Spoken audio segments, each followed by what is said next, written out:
Uji statistika parametrik berikutnya yang akan kita coba untuk membandingkan rata-rata nilai kelompok atau untuk studi komparasi adalah uji ANOVA atau Analysis of Variance, di mana ANOVA ini merupakan pengembangan dari uji T.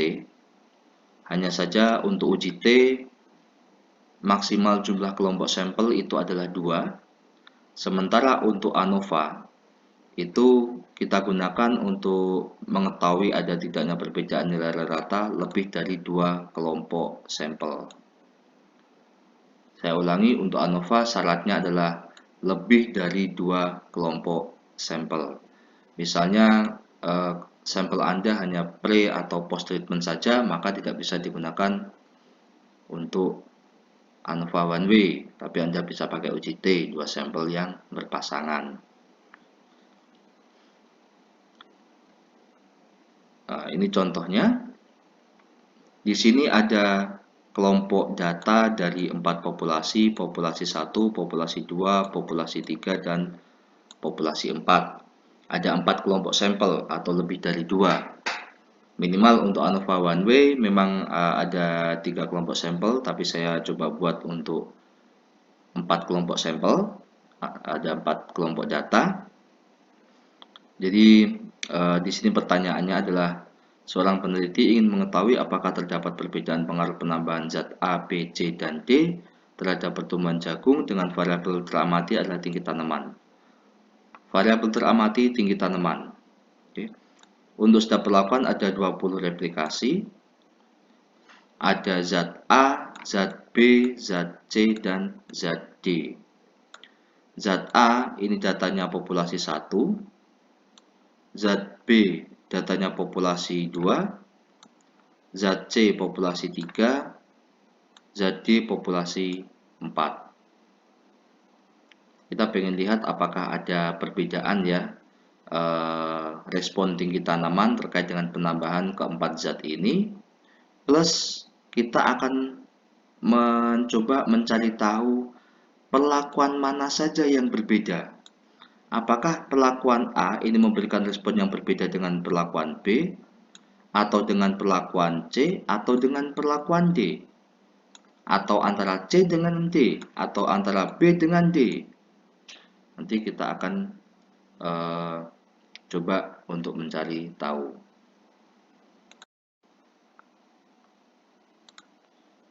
Model memasukkan data di data view SPSS untuk uji ANOVA relatif sama ya, relatif mirip dengan untuk uji T 2 sampel bebas. Di sini untuk zat A kita kasih simbol angka 1, zat B kita kasih simbol angka 2 sampai nomor 40. Lalu zat C kita kasih simbol angka 3 sampai nomor 60. Zat D kita kasih simbol angka 4 sampai nomor 80. Karena setiap treatment atau setiap perlakuan penambahan zat itu ada 20 kali replikasi.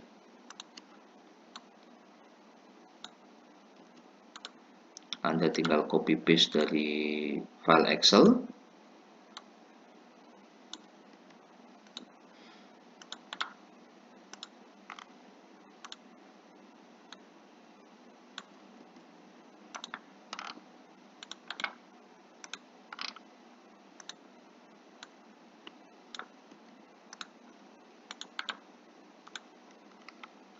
Oke, seperti ini tampilan datanya. Nah, untuk ANOVA one way atau ANOVA satu arah, kita klik Analyze, pilih Compare Means, Anda pilih one way ANOVA. Tab untuk ANOVA one way adalah seperti ini ya. Jadi ada kolom dependent list, ada kolom faktor. Untuk faktornya ini ada perlakuan. Jadi di sini kita masukkan jenis zatnya. Sementara tinggi tanaman kita masukkan sebagai dependent list atau faktor terpengaruh. atau faktor terikatnya. Kemudian Anda klik option, Anda centang untuk deskriptif, Anda centang untuk homogeneity of variant test, klik continue. Kemudian Anda klik post hoc. Di tab post hoc ini ada banyak pilihan uji lanjut atau uji post hoc. Misalnya di sini saya pilih LSD, saya pilih Tuki, sama saya pilih Duncan ya, untuk membandingkan ketiga hasilnya. Lalu Anda klik continue. Setelah itu tadi option sudah ya, Anda klik OK. Nah, hasil dari ANOVA One Way yang baru saja kita lakukan seperti ini. Jadi ada beberapa tabel di situ ya, ada tabel deskriptif statistiknya, lalu ada tabel test of homogeneity of variance yang tadi kita gunakan untuk melihat homogenitas data. Salah satu asumsi tambahan untuk uji ANOVA itu adalah ANOVA bisa di running kalau misalnya data itu bersifat homogen, variansi data bersifat homogen. Tadi kita sudah klik untuk uji homogenitasnya, kita dapatkan nilai signifikansinya sebesar 0,058.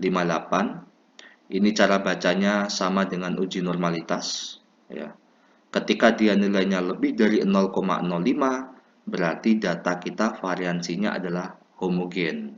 Bisa di running untuk ANOVA. Tapi kalau misalnya nilainya lebih kecil dari 0,05, berarti data kita tidak variansi data kita tidak homogen. Berikutnya adalah tabel hasil ANOVA. Anda bisa lihat untuk tabel hasil ANOVA, nilai signifikansinya adalah 0,000. Dengan kata lain bahwa penambahan zat A, B, C, dan D itu memberikan respon yang berbeda terhadap tinggi tanaman jagung. Dengan kata lain, untuk hipotesisnya kita tolak H0. Nah, tadi kita juga melakukan uji post hoc atau uji lanjut. Uji lanjut ini kita gunakan untuk melihat ragam perlakuan mana yang berbeda. Kalau hasil ANOVA ini hanya menunjukkan bahwa perlakuannya itu memberikan respon yang berbeda, tetapi perlakuan mana yang berbeda itu kita belum tahu. Makanya kita lakukan uji post hoc atau uji lanjut. Tadi saya pilih Tuki, saya pilih LSD, saya pilih Duncan juga. Nah, di sini ada kolom-kolom seperti ini. Jenis zat 1 itu berarti adalah zat A, 2 itu zat B, 3 zat C, 4 zat D. Di sini kita lihat apakah zat 1 atau zat A itu berbeda dengan zat B. Anda bisa lihat dari nilai signifikansinya, lebih kecil dari 0,05. Berarti perlakuan pemberian zat A sama zat B atau zat 1 dan zat 2 itu memberikan respon yang berbeda. Nilai signifikansinya lebih kecil dari 0,05. Sementara itu, zat 1 dan zat 3, zat A dan zat C, nilai signifikansinya lebih besar dari 0,05 atau perlakuan zat A dan zat C itu tidak memberikan respon yang berbeda. Demikian seterusnya. Tabel berikutnya adalah tabel homogenus. Tabel ini merupakan turunan dari tabel sebelumnya ya. Nah, di sini Anda bisa lihat bahwa perlakuan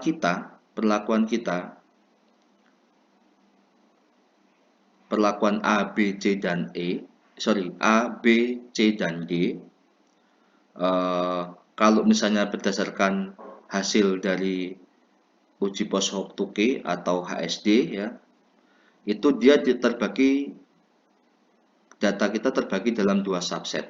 subset 1 dan subset 2. Di mana pada setiap subset itu berarti perlakuannya tidak memberikan respon yang berbeda. Kita lihat di sini jenis zat 3 dan zat 1 atau zat C dan zat A itu berada pada subset yang sama. Di sini subset 1. Dengan kata lain, perlakuan pemberian zat A dan zat C itu tidak memberikan respon yang berbeda. Demikian juga dengan zat D dan zat B dalam satu subset, subset 2 itu tidak berbeda. Adapun untuk 1 dengan 4, 1 dengan 2, 3 dengan 4 atau 3 dengan 2 karena dia berada pada subset yang berbeda, maka dia memberikan hasil yang berbeda. Kalau misalnya kita uji post hoc-nya menggunakan Duncan, ya, menggunakan Duncan, Anda bisa lihat bahwa untuk Duncan ini terbagi ke dalam 3 subset, subset 1, 2, dan 3. Perlakuan 3, zat C itu di subset 1, perlakuan 1, zat A di subset 2, perlakuan 4 dan 2, zat D dan zat B itu di subset ketiga. Ya, hasilnya relatif agak berbeda dengan dengan hasil dari uji 2K. Setiap uji post hoc itu memiliki kelebihan dan kekurangan tersendiri, di mana banyak orang atau ahli itu menyatakan bahwa uji Duncan itu seringkali bersifat lebih detail, lebih spesifik dibandingkan dengan 2K. Anda bisa mencari info lanjut untuk perbandingan antara kedua post hoc, saya kira. Nah, oke.